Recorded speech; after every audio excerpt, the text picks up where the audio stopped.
Gracias, podéis tomar asiento.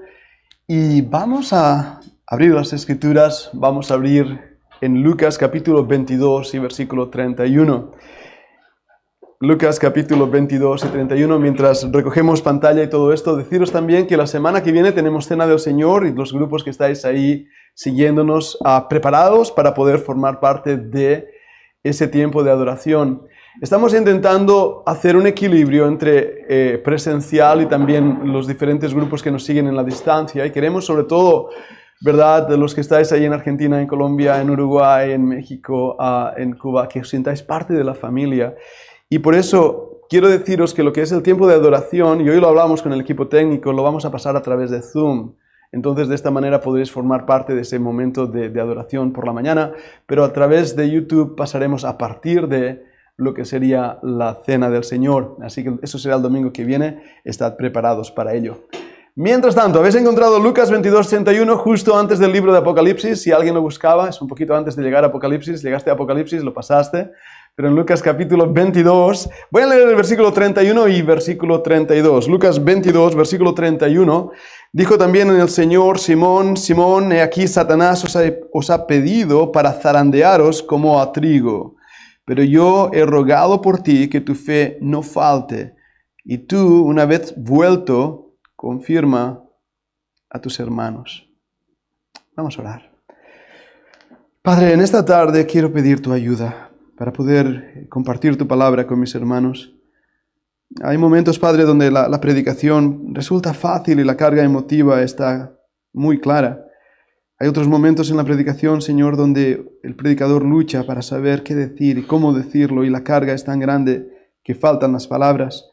Por eso en esta tarde clamo a ti y te pido tu ayuda, para que tú, Señor, uses este mensaje, y todos aquellos que escuchan, me uses, Padre, para de verdad hacer que todos, empezando por mí mismo, nos acerquemos más y más a ti, con un corazón más y más rendido a tus pies y con un amor más grande. Padre, usa el mensaje de hoy, de esta mañana y también de esta tarde. Te lo pido, Padre, humildemente con mis hermanos, en el nombre del Señor Jesucristo. Amén. Esta mañana hablé de vuestro adversario, el diablo. No quiero dar la sensación de que el enemigo es mayor que nuestro Señor Jesucristo. Por otro lado, esta mañana también quedaron algunas cosas que no pude cubrir bien y me gustaría continuar cubriendo en esta noche. Por eso he hablado, creo que en YouTube habéis puesto Victoria en Cristo. Porque nuestra vida espiritual está basada en el Señor Jesucristo. La centralidad de Cristo en la iglesia y en la vida es vital para cada uno de nosotros. Cuando Cristo pierde el lugar, la preeminencia, lo hemos perdido todo, hermanos.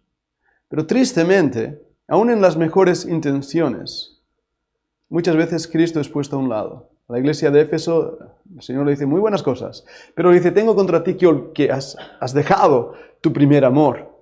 Y es un peligro donde también corremos, y lo veo muy claramente en este pasaje que acabamos de leer. Pedro está con el Señor Jesucristo, al lado están todos los demás. La recompensa de los apóstoles en el reino futuro es el tema de que está hablando el Señor Jesucristo. Los apóstoles han dejado cosas, están ahí preparados. Mirad el versículo 28, pero vosotros sois los que habéis permanecido conmigo en mis pruebas. Yo pues os asigno un reino como mi Padre me lo asignó a mí, para que comáis y bebáis a mi mesa en mi reino y os sentéis en tronos juzgando a las 12 tribus de Israel. Imagínate que tú oyes esas palabras del Señor Jesucristo. ¿Cómo te sentirías?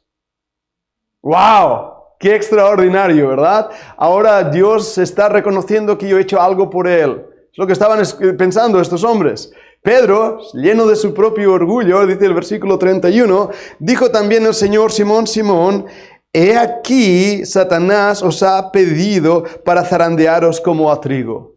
No está fuera de contexto los pasajes paralelos en Mateo 26 y también Marcos 14, Juan 13, nos muestran qué estaba pasando. El Señor está diciendo: yo voy a la cruz, voy a morir por vosotros, voy a cumplir la razón por la cual he venido a este mundo. Y Pedro, en vez de aceptar eso, lo frena. Detrás de Pedro está el mismo diablo, el mismo Satanás. Y es ahí donde en esta tarde empezamos a ver el problema de aún las buenas intenciones y la religiosidad. Alguien dijo una vez que las buenas obras es el pavimento de la carretera que te lleva al infierno. Es un pensamiento duro, ¿verdad que sí?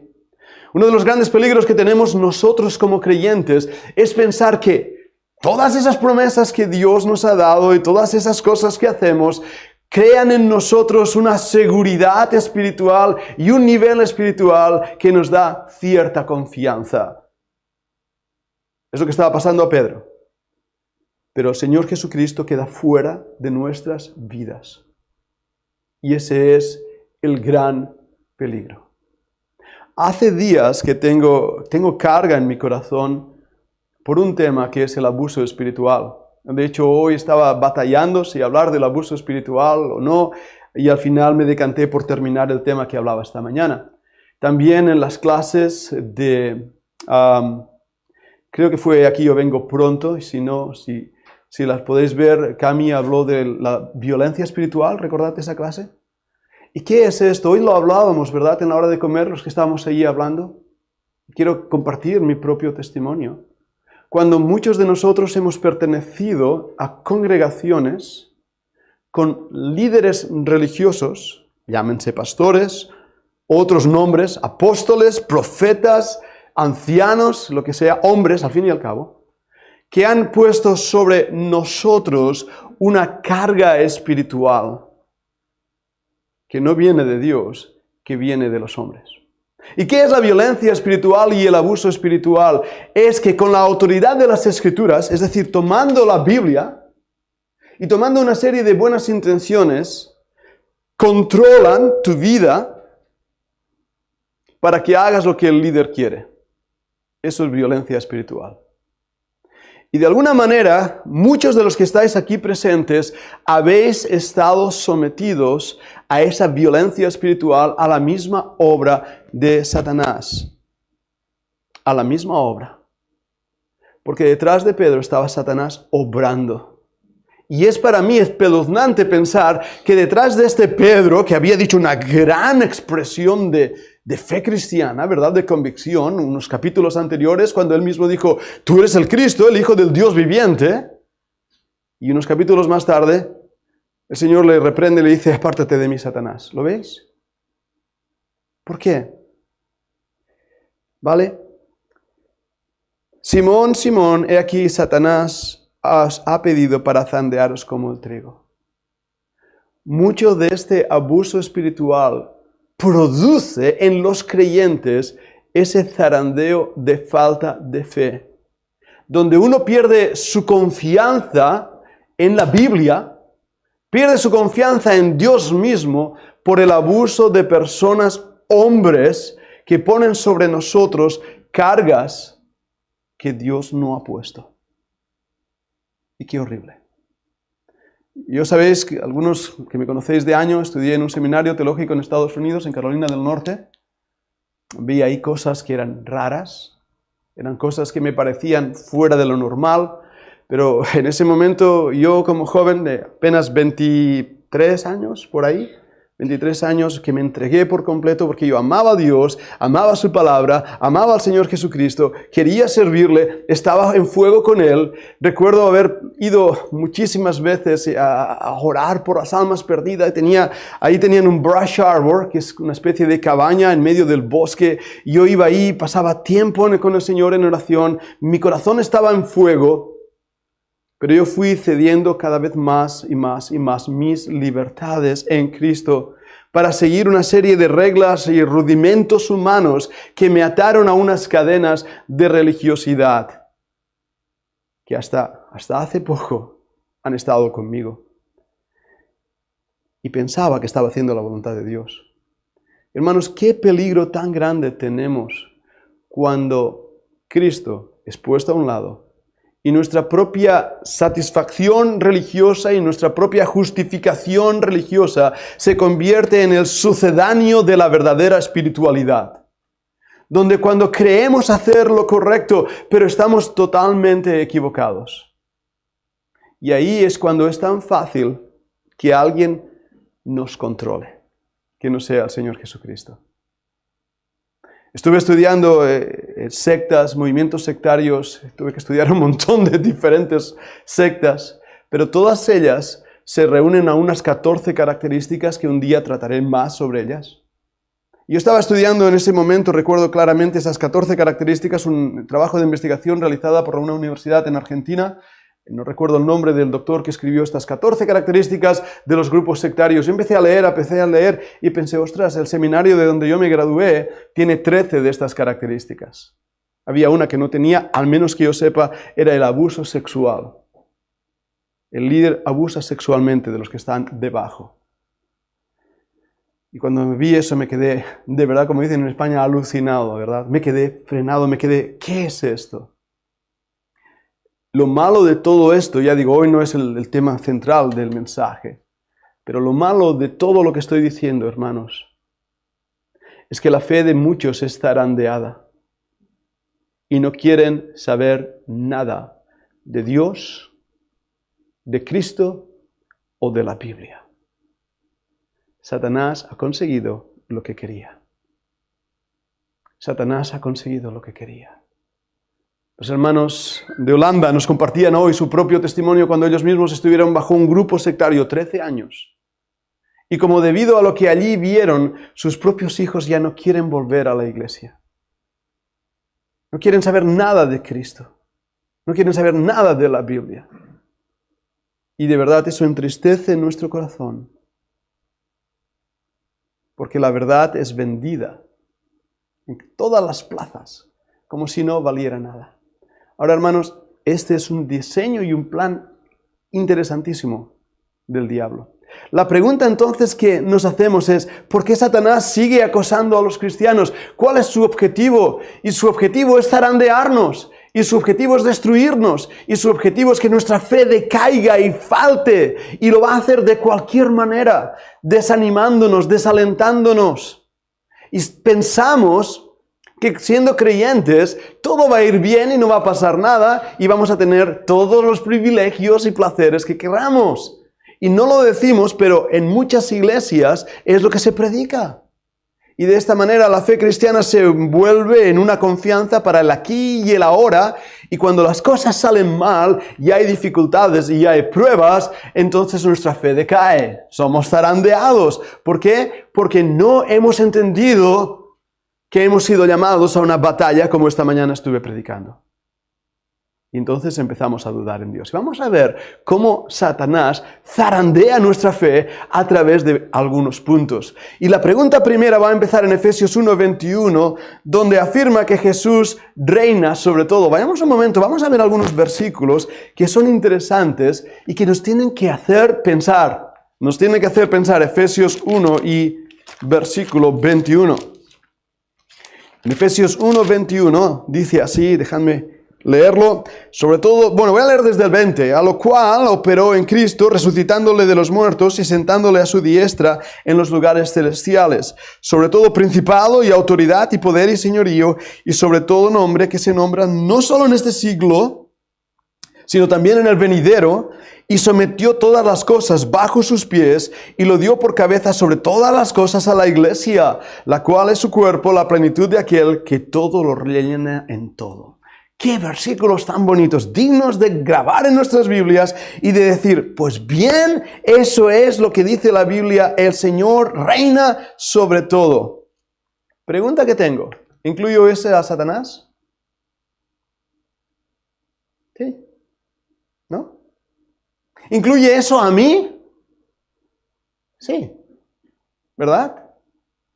Entonces viene ahí la gran pregunta. Entonces, si es así, si el Señor tiene señorío sobre todo, ¿por qué pasan cosas malas a gente buena?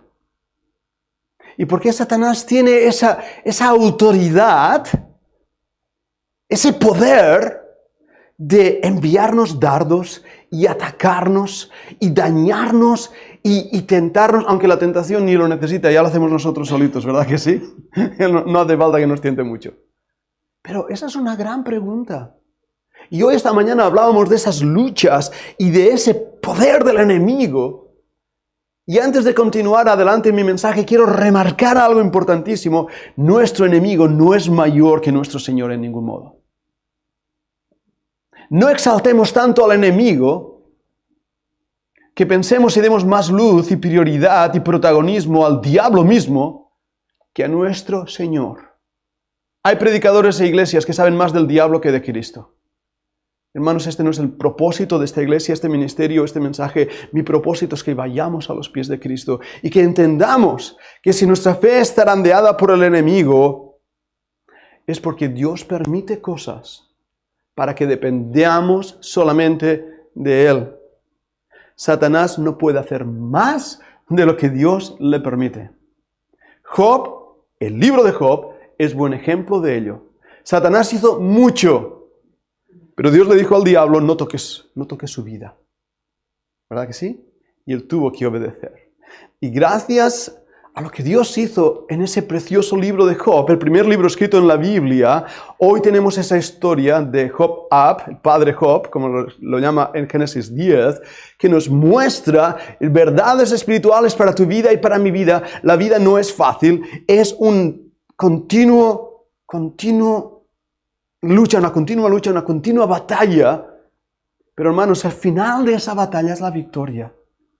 Pero mientras no llegamos a ese final de la batalla, tenemos que entender en nuestra alma, con convicción, estas verdades que estamos esta tarde enseñando. Satanás quiere zarandearos como una paja. Es lo que dijo a Pedro. ¿Por qué entonces es necesario eso? Porque Dios tenía un propósito. Dios había permitido que Satanás probara a Pedro. Lo había permitido. ¿Pero qué había hecho Jesús antes de ese momento de prueba? ¿Lo habéis leído? ¿Lo podéis recordar? Yo estoy en Efesios, pero si volváis a Lucas y alguien me recuerda, ¿qué había hecho? Antes de que Satanás fuera a zarandearle, ¿qué había hecho Jesús? ¿Qué había hecho? Había orado.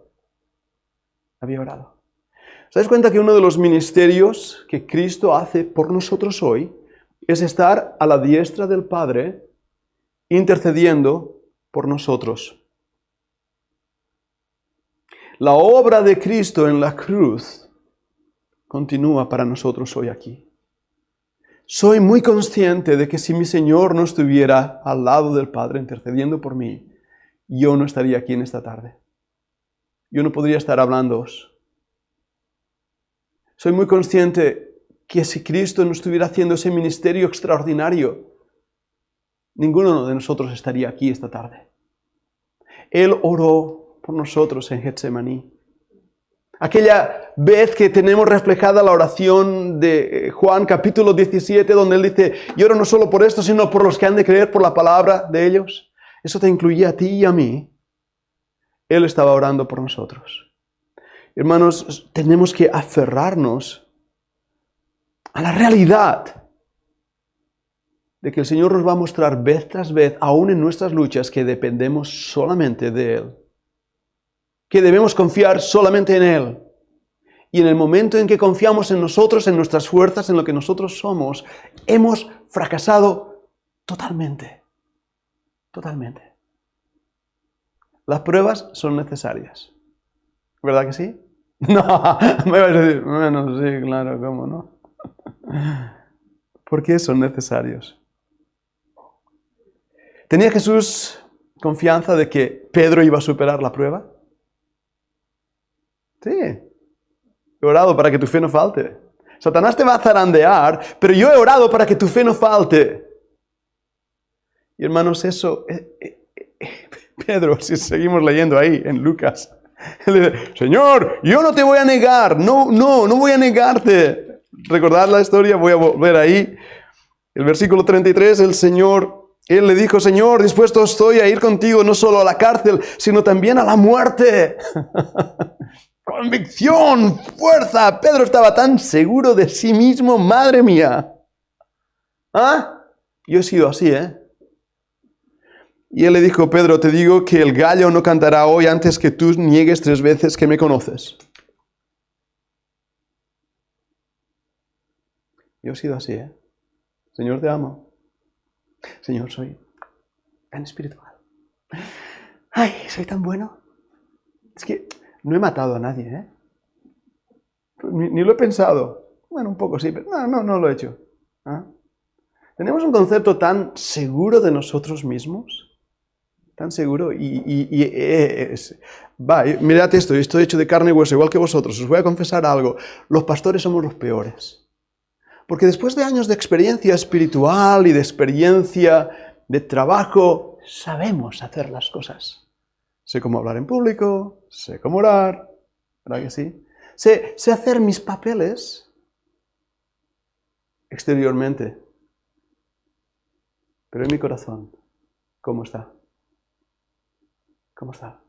Qué gran día de misericordia es el día que el Señor, y hablo a pastores, los que me estáis oyendo ahí en las redes, qué misericordia tiene Dios cuando nos quebranta y nos muestra lo malo que somos y lo indignos que somos y lo pecadores que somos. Dios a mí me ha pegado unos tortazos enormes y me ha enseñado qué capacidad tengo yo de pecar, aún contra las personas que más amo. Y cuando veo eso, me odio a mí mismo. Pero no sirve de nada odiarse a sí mismo. Y Pedro se sintió avergonzado. Recordad lo que pasó más tarde, ¿verdad? Le negó 3 veces. Y él estaba ahí en una esquina, llorando amargamente. Pero de nada servía eso de llorar amargamente. Dios quería transformarlo y cambiarlo a través de la prueba que estaba viviendo. Porque una de las cosas que nos puede pasar, amados míos, es que después de haber fallado al Señor, lloremos amargamente y nos levantemos de ese lloro y continuemos adelante para volverle a fallar, en vez de ser transformados. Y somos así. Somos así. Volvemos a nuestro vómito y volvemos la puerta lavada al barro. Somos así. Y el Señor usó esa tentación de Satanás, ese zarandeo de Satanás, para romper esa seguridad en Pedro. Estoy dispuesto a ir contigo no solo a la cárcel, sino también a la muerte. Y un cuerno. Expresión castellana. No. Dios lo quebrantó. Y Dios nos quebranta enviando pruebas. Ahora, volvamos a esa pregunta. ¿Son necesarias las pruebas? Sí. Vamos a buscar algunos ejemplos. Creo que la mayoría conducís vehículos. Ponéis la llave en un frío día de invierno, 6 de la mañana, está todo lleno de escarcha. Pones la llave, ¡clac!, enciendes. ¿Y qué es lo que hace el vehículo? Lo primero es los warnings, ¿verdad? Las lucecitas, tic, tic, tic, tic, tic, tic, tic, tic, tic. La computadora de a bordo está diciendo, hey, todo funciona. Pero lo que acabas de hacer es una prueba. Una de las cosas que me ha gustado hacer con Jeremías, mi hijo, cuando hemos ido a volar, él y yo, nos gusta llegar ahí y lo que hace es dar una vuelta al avión. Mira el fuselaje, mira las alas, mira todo, tanque de combustible. Todo tiene que estar perfecto, porque ese avión tiene que volar, pero es el momento de esa prueba. Y ese le llaman test, y tienen ahí un checklist de test, checklist. Ahora estamos preparados para volar. Pero sin esa prueba, hermanos, no podríamos ver el funcionamiento de los aviones, máquinas eléctricas. Sin esa prueba, sin ese test, no podríamos ver el funcionamiento de nuestra vida espiritual. Para eso está la prueba. Vamos a ver unos pasajes que con esta idea en mente nos llevan a ello. En Hebreos 9:15, vamos un momento a Hebreos. He dicho 9:15, ¿qué estoy diciendo? 4:15, por no ponerme las gafas. Hebreos 4:15. En Hebreos, libro de Hebreos, capítulo 4, versículo 15, porque no tenemos un sumo sacerdote que no pueda compadecerse de nuestras debilidades, sino uno que fue tentado en todo según nuestra semejanza, pero sin pecado. Acerquémonos, pues, confiadamente al trono de la gracia para alcanzar misericordia y hallar gracia para el oportuno socorro. Marcad ese versículo en vuestra Biblia, porque es así. No tenemos sumo sacerdote que no pueda compadecerse. Dios sabe. Ahora, esto no, quiero que se me entienda bien. no es excusa para seguir pecando en nuestras vidas cristianas. No es excusa. Pero sí es consuelo. Para saber que cuando fallamos al Señor, Él sabe y se compadece y tiene paciencia. Creo que es Jeremías 33:3 o 31:3, no recuerdo bien, donde dice: con amor eterno te he amado, por tanto te prolongué mi misericordia. La versión 1909 me gusta más, porque dice: con amor eterno te he amado, por lo tanto te soporté con misericordia. ¿Ves la diferencia? Y de esta manera nuestra fe, que decae y se tumba, se desmorona, es sostenida por un Dios que puede compadecerse de nosotros. Y que cuando pecamos, Él sabe. Intercede por nosotros ante el Padre. ¿Y qué debe producir en nosotros? Lo mismo que produjo en Pedro, cuando, reconociendo ya por fin que él no podía, se acercó confiadamente, ahora ya no en sus fuerzas, sino en las de Dios. Porque aprendió que si quería ser lleno del Espíritu Santo y controlado por el Espíritu Santo, no podía estar lleno de sí mismo. Y eso es lo que el Señor está haciendo con las pruebas y dificultades en nuestras vidas. Rompiéndonos, trabajándonos, para que no estemos llenos de nosotros mismos, sino dependiendo en Cristo. Y sí, con Pedro usó el mismo diablo. ¿Y conmigo qué va a usar? ¿Sabes qué ha usado conmigo? Al menos os puedo testificar. A mí mismo. Mis pecados, mis maneras, mi carácter, mis respuestas, mis palabras, mi orgullo, mi cobardía, mis miedos. He tenido que usar todas estas cosas para que pueda acercarme confiadamente al trono de la gracia. ¿Para qué? Para decir: Señor, mira qué bueno soy, mira Padre, mira lo bien que lo hago. ¿Para eso? No. Sino para alcanzar misericordia. Amor inmerecido. En el Antiguo Testamento la palabra es Hesed.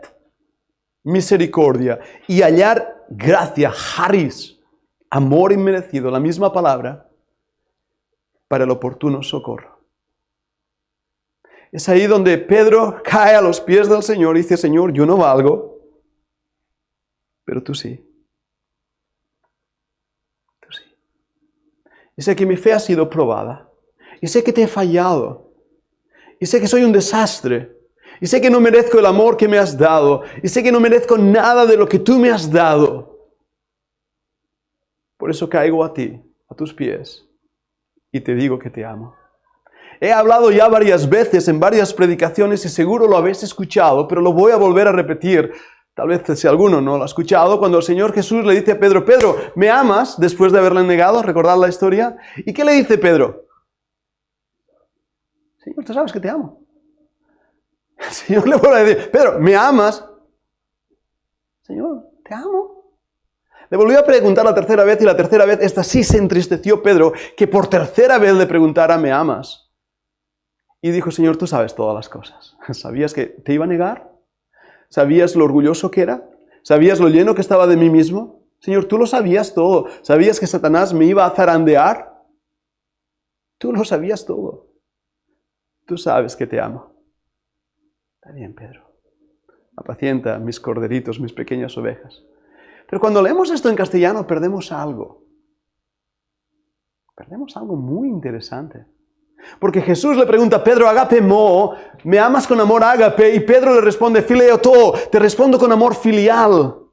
Y el Señor le vuelve a preguntar: ¿me amas con amor ágape, ágape me o ágape mo? Y él dice: fileo to, te amo con amor filial. Por segunda vez, Pedro le dice: no puedo amarte con amor ágape, porque mi corazón, mi naturaleza, mi manera de ser, es imposible que te ame con ese amor de entrega que debería amarte, Señor. No puedo, lo reconozco.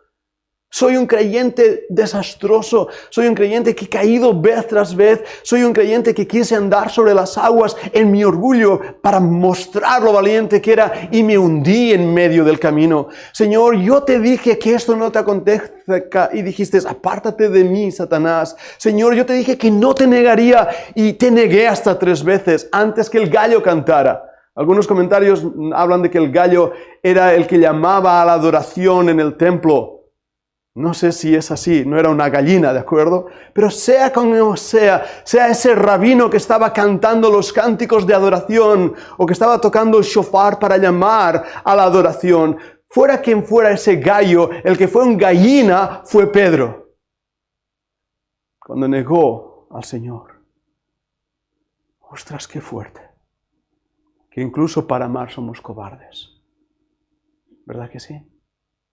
Y Pedro todo es en ese momento, como aquel que cae por un precipicio o por un 20º piso. Yo nunca lo he hecho, pero dicen que los que caen en unos segundos, su vida pasa como una película de rápido.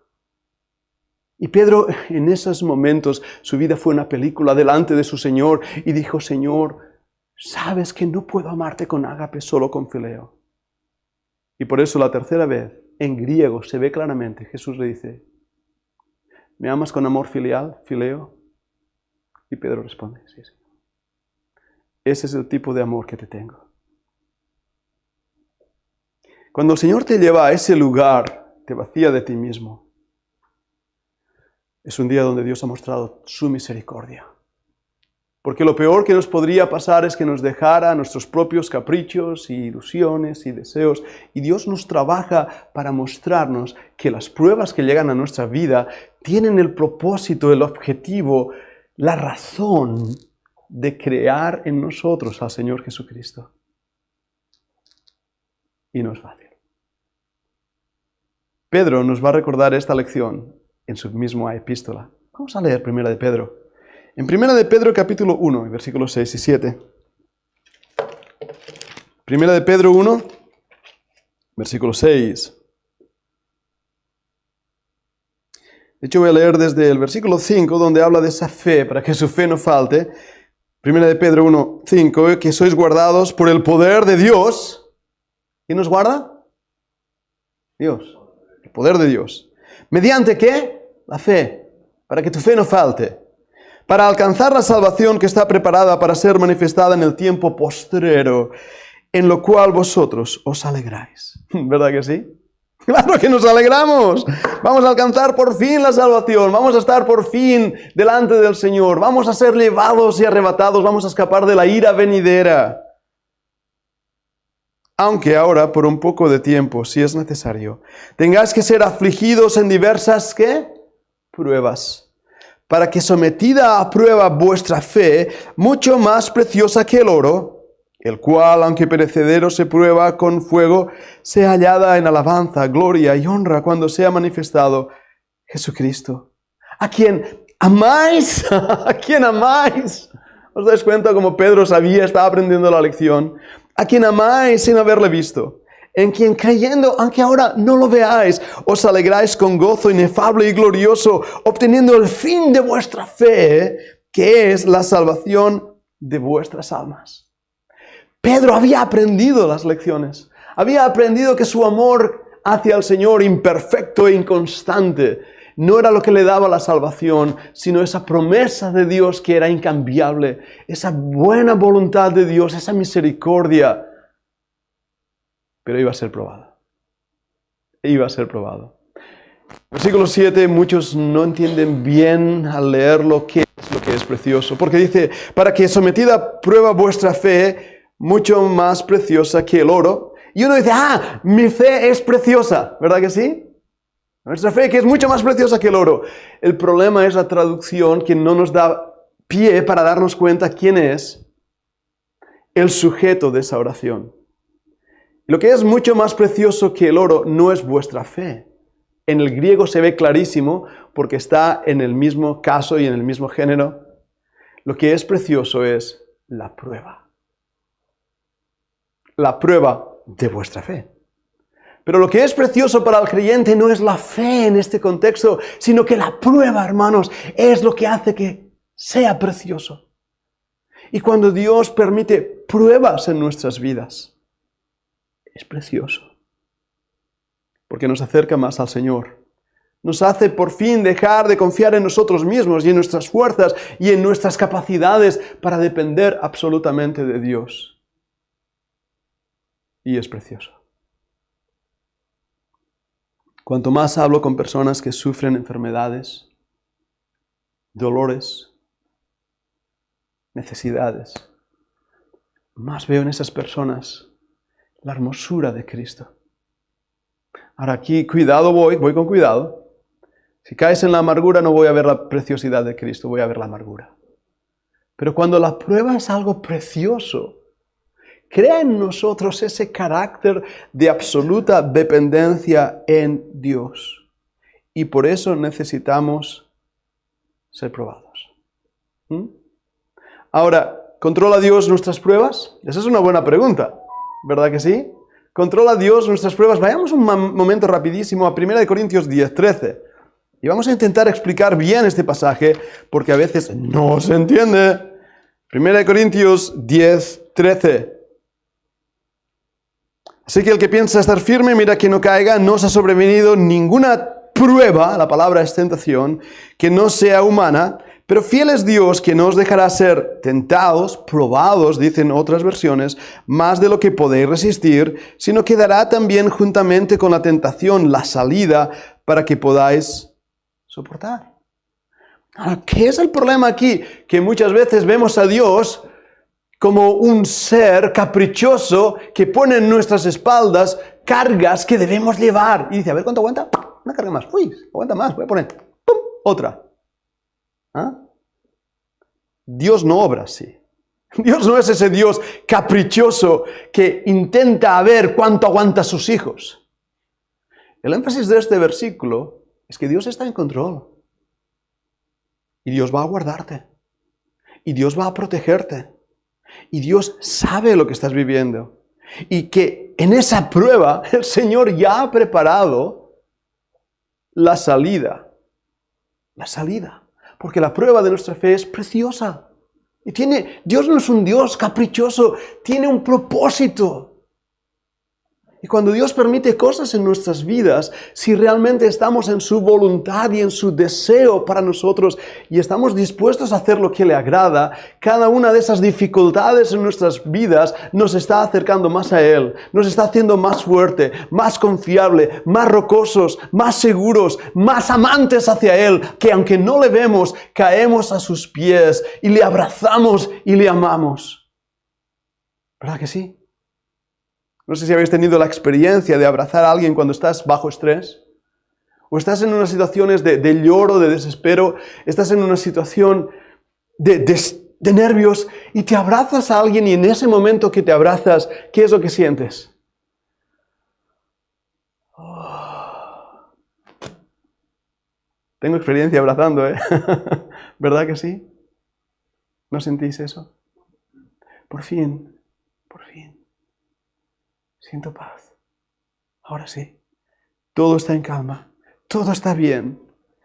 Todo está correcto. Siento el latir de tu corazón en mi pecho y tú sientes mi latir y todo está bien. ¿Verdad que sí? Cuando abrazamos el pecho de Dios es lo que sentimos. Pero eso no pasa hasta el día que la prueba nos lleva a sus pies. Entonces, ¿cuál debe ser nuestra actitud en tiempos de prueba? Esa es otra buena pregunta. Vayamos a la Escritura. Voy a ver en Santiago 1, 2 al 4. Santiago. Si llegas a Apocalipsis, ya te lo pasaste.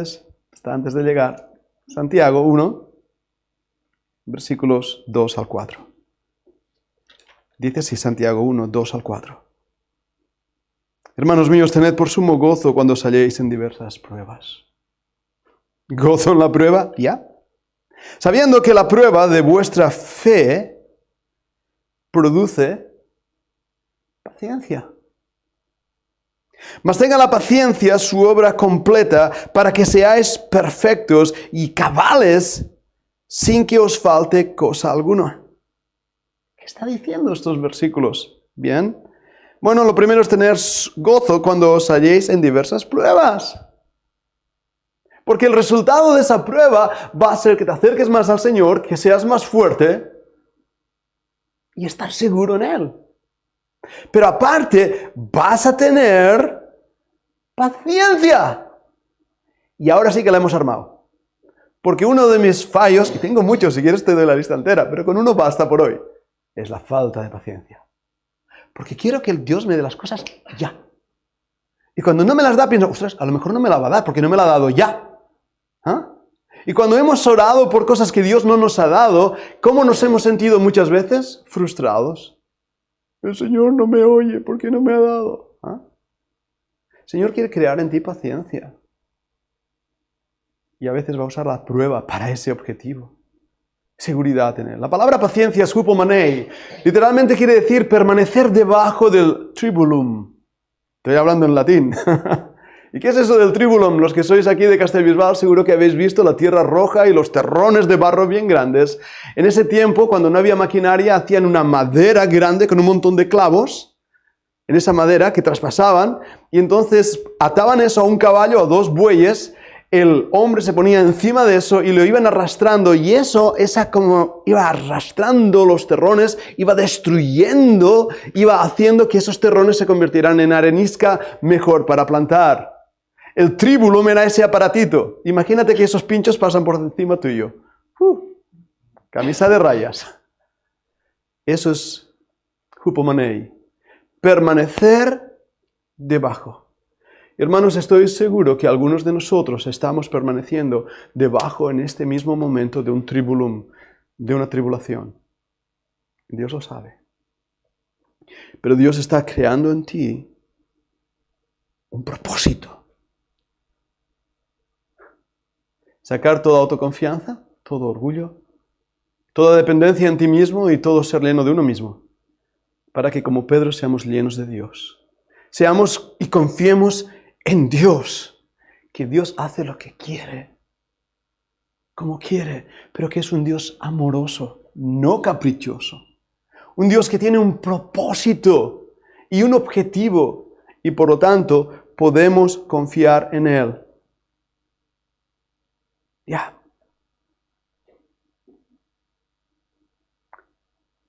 En el caso de Pedro, Satanás fue usado para eso. En el caso de Job, Satanás fue usado para eso. En el caso de Pedro, él mismo fue usado para eso. Pero escucha una cosa, Dios puede usar a otros. ¿Sabías eso? ¿Sabes que Dios puede usar a otras personas que están a tu alrededor para probarte? Señor, dame paciencia. No te preocupes, hijo mío. Voy a poner a tu lado a alguien que va a producir en ti paciencia. ¿Verdad que sí? Generalmente es la esposa, el esposo, la madre o los hijos. Amén, hermano. Sí. Y pasa eso. Y pasa eso. Y es curioso porque yo estoy seguro, ¿verdad que sí, esposas, que no queréis hacer eso? No queréis, maridos, voy a hablar a los maridos, va. No queréis hacer eso, pero nos comportamos como, wow, muy machos. Ya. Y Dios usa a veces personas, incluso que nos aman, para trabajar nuestro carácter. Voy a intentar buscar en Génesis 50:20, a ver si he apuntado bien. Vamos un momento a Génesis 50:20, por favor, si no miraremos también en Hechos. Génesis 50 y versículo 20, dice, vosotros pensasteis mal contra mí, mas Dios lo encaminó a bien para hacer lo que vemos hoy, para mantener en vida a mucho pueblo. ¿De quién habla aquí?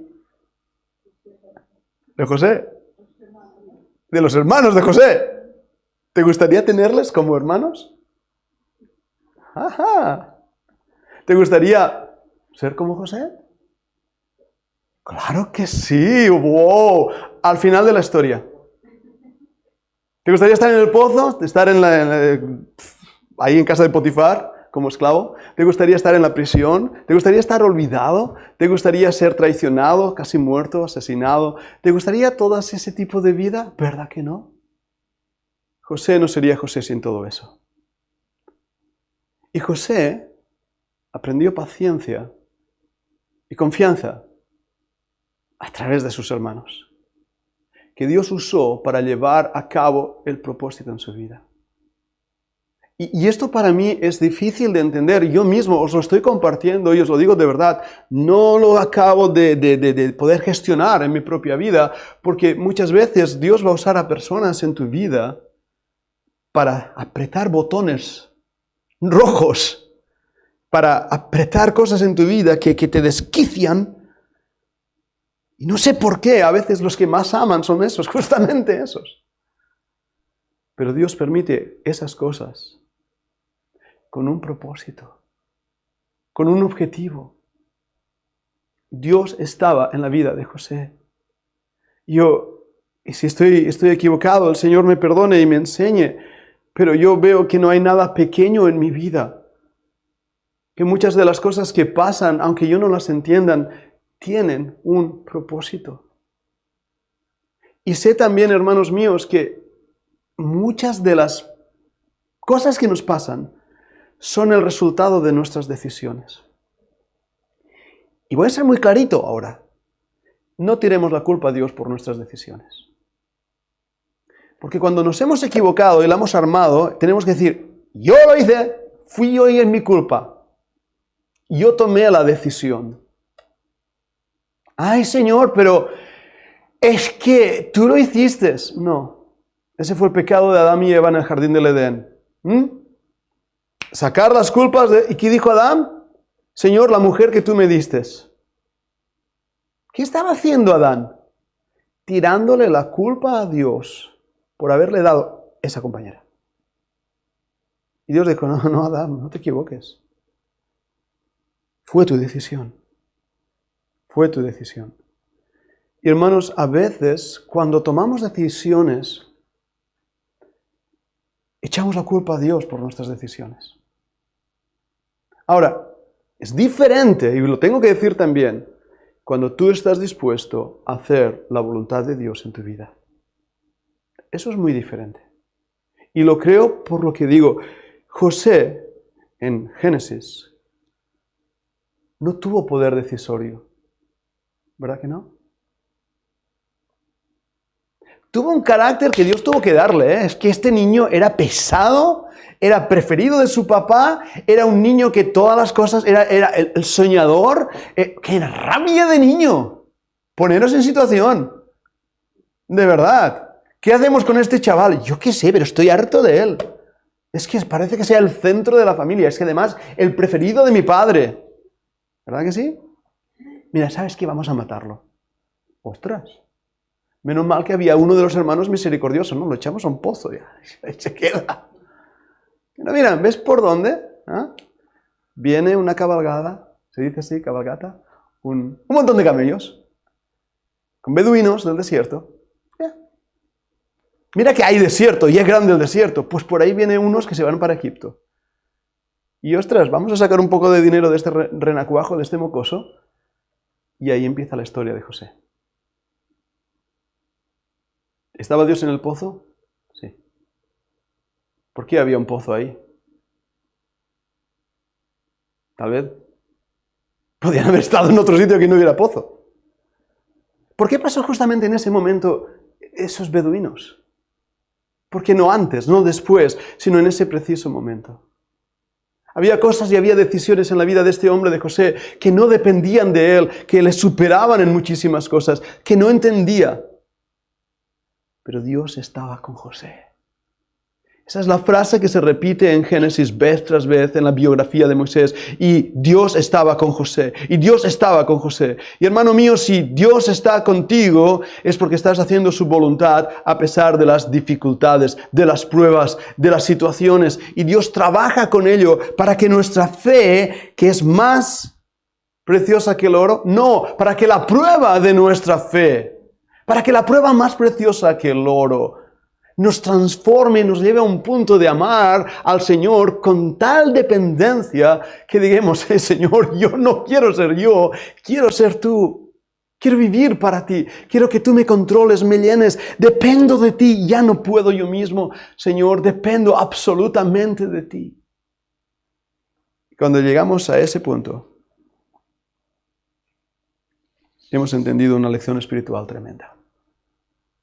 Tremenda. Y esto no es popular. Este vídeo no se va a hacer popular en las redes, en absoluto. Si hablara de cómo ser rico y cómo enriquecerse a costa de la religión, muy seguro. ¿Quién no? Pero hermanos, estas son verdades espirituales. He hablado de Génesis cuando Adán dice, la mujer que tú me diste, pero ¿quién había mentido anteriormente a él? El mismo diablo.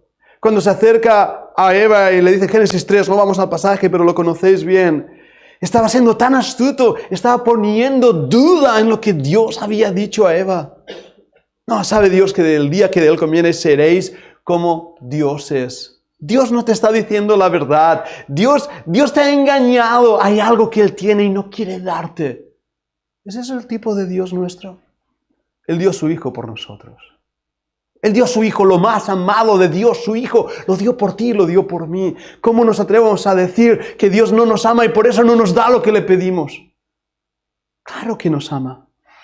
Pero a veces en la prueba, en la dificultad, en el tiempo, en las circunstancias, en las situaciones, Dios está trabajando en nuestra alma para que dependamos absolutamente de Él.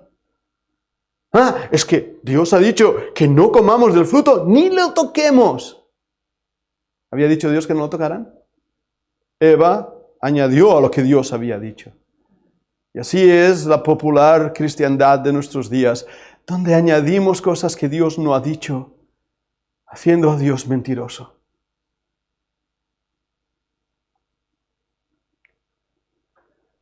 Están mintiendo de Dios, básicamente. Y así es el plan que Satanás tiene. Sacar nuestra confianza de Dios, diciendo que Dios nos ha mentido. Y poco a poco zarandear nuestra fe. Es culpa de los hombres, es que estuve en una secta, es que estuve siendo abusado.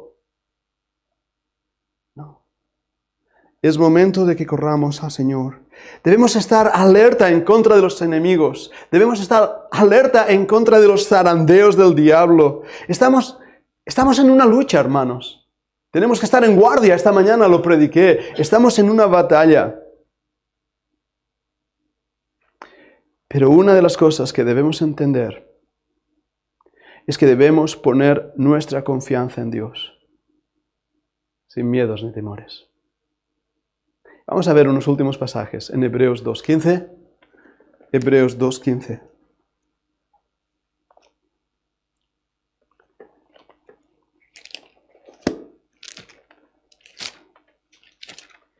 Hebreos 2 y versículo 15. Fijaros. Y librar a todos los que por el temor de la muerte estaban durante toda la vida sujetos a servidumbre. ¿Qué es esto? Bueno, veamos el versículo que venía anteriormente, el versículo 14. Así que por cuanto los hijos participaron de carne y sangre, Él también participó de lo mismo. Señor Jesucristo se hizo hombre para destruir por medio de la muerte al que tenía el imperio de la muerte, esto es, al diablo, y librarnos a todos los que por el temor de la muerte estaban durante toda la vida sujetos a servidumbre. Hermanos, tenemos vida. Y vida en abundancia. Tenemos vida en abundancia en cuanto a nuestra temporalidad, que es eterna, para siempre. Pero tenemos vida en abundancia en cuanto a la riqueza espiritual de los privilegios que tenemos de llamar a Dios Padre. De los privilegios que tenemos de tener una vida que confiamos en Él, sea cual sea mi situación. Lo peor que nos puede pasar, ¿qué es? Que nos muramos. Y qué bueno, porque nos vamos con el Señor. Así que incluso lo peor que nos pasa puede ser la mayor bendición para nuestras vidas. Por eso no hay que temer, no hay que tener miedo, sino confianza aún en la prueba. Vayamos a 2 de Timoteo 1:7. 2 de Timoteo 1:7. Un pasaje también conocido. Seguro que más de uno lo habéis marcado en vuestras Biblias, ahí en 2 de Timoteo, capítulo 1 y versículo 7. Porque no nos ha dado Dios espíritu de cobardía, sino de poder, de amor, de dominio propio. Ese es el espíritu que tenemos, hermanos. Por eso no hay excusa. Dios no nos ha dado un espíritu de temor. No hay nada que debamos temer. Dios está a nuestro lado como un poderoso gigante en medio de las dificultades. Dios está con nosotros y nos defiende del enemigo. El Señor Jesucristo intercede por nosotros continuamente ante su Padre, por ti y por mí. ¿De qué tememos? ¿De qué nos atemorizamos? ¿Qué es lo que mueve nuestro corazón al miedo? ¿Qué es lo que paralizó a Pedro? La confianza en sí mismo. Pero cuando confiamos en Dios, hermano, entonces ya no hay límite. Cuando sabemos que Dios está en control de la más grande tormenta en medio del lago de Galilea. ¿No recordáis el pasaje? Cuando Dios está en control absoluto de la vida de José y de tu vida y de mi vida, podemos saber, Dios está conmigo. No voy a temer, aún en medio de las dificultades. Vengan de Satanás, vengan de mí mismo, vengan de los hombres alrededor. El Señor está a mi lado. No voy a temer. Vas a ser perseguido, ¿lo sabías? Vas a ser insultado, ¿lo sabías? Vas a ser despreciado, desechado. Es lo que prometió el Señor, aquí esperamos. Pero Dios está contigo. Creo que nunca he sufrido persecución por los incrédulos, pero sí he sufrido persecución por aquellos que se dicen ser cristianos. He querido servir al Señor, he querido hacer cosas para Él y he sido criticado, avasallado, he sido no torturado físicamente, pero sí verbalmente. Y hay una cosa que me ha sostenido. Cristo. Porque Él me llamó a hacer su voluntad. Por último, Colosenses 1 y versículo 13.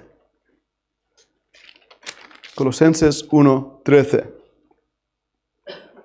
El cual nos ha librado de la potestad de las tinieblas y trasladado al reino de su amado Hijo, en quien tenemos redención por su sangre, el perdón de pecados. Esa es la conclusión a la cual debemos llegar todos nosotros. No importa lo que vivamos y no importa nuestra vida, que es corta y va a terminar en cualquier momento, sino hoy, mañana o cualquier día de estos nos vamos con el Señor. Pero lo que es importante es saber que Él es mi Redentor, que Él es mi Señor. Y no solamente eso, sino que mi corazón le ama con amor imperfecto, fileo, pero que le ama. Y que sé que Él, como hemos leído en Efesios 1, está en control de todo. Nada se escapa a Dios y puedo descansar en Él. Vamos a orar. Padre, toma estas palabras, Señor. Toma este mensaje. Tal vez incluso sea dirigido en un punto que ni yo mismo esperaba. Pero creo, Padre, que Tú estás consolando corazones en esta tarde que a lo mejor están bajo pruebas y dificultades. Señor, no es fácil, Tú lo sabes. Pero podemos caer en una automiseración, en una pena de nosotros mismos. O aferrarnos a Ti. Padre, Tú nos conoces, Tú sabes lo que anhelamos, Padre.